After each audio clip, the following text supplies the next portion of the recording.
HTC might be expanding into new product categories, but the company is still very much focused on its smartphone business.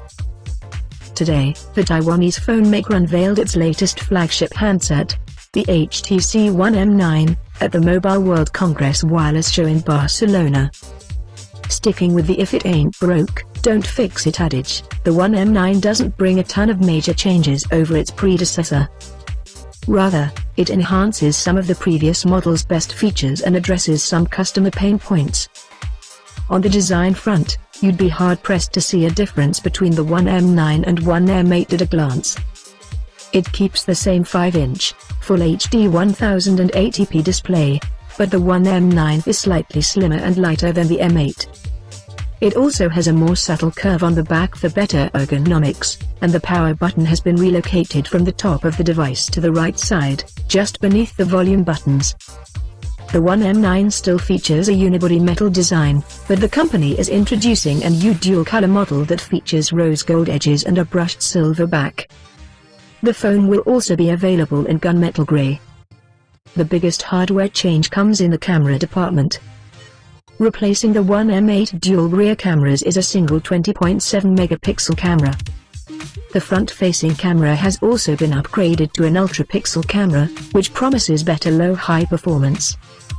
You should also see an uptick in performance, as the One M9 has a faster octa-core Qualcomm Snapdragon processor, and 3 GB of RAM instead of 2 GB. In addition, the front-facing speakers now has integrated Dolby technology for surround sound.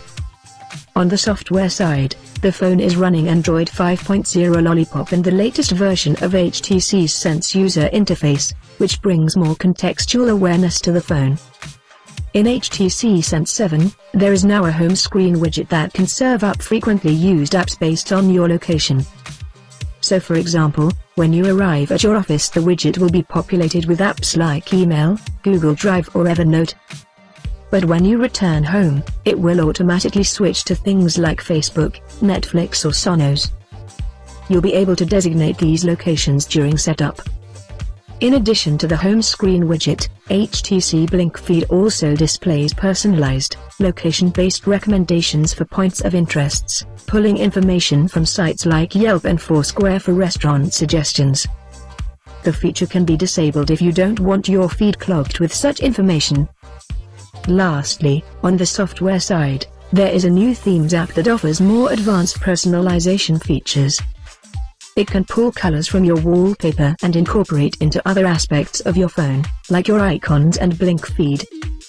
The One M9 looks to be another beautiful Android smartphone from HTC, but I don't know if there's enough there to warrant an upgrade from the One M8.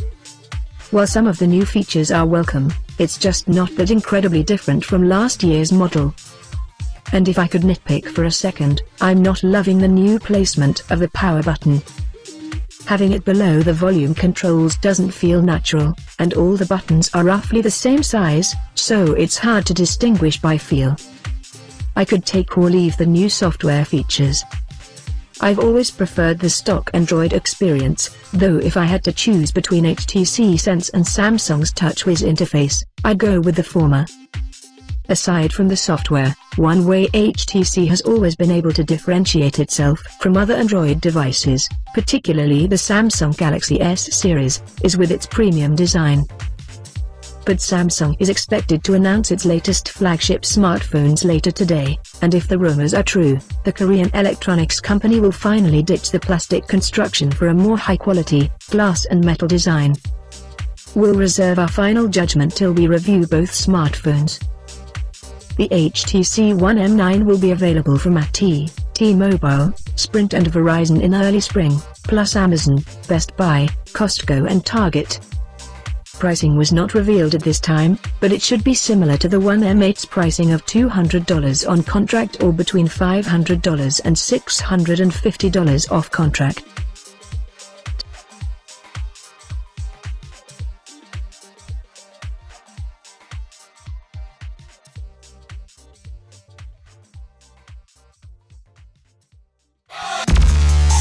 I am Amy, the TechieTalk YouTube channel.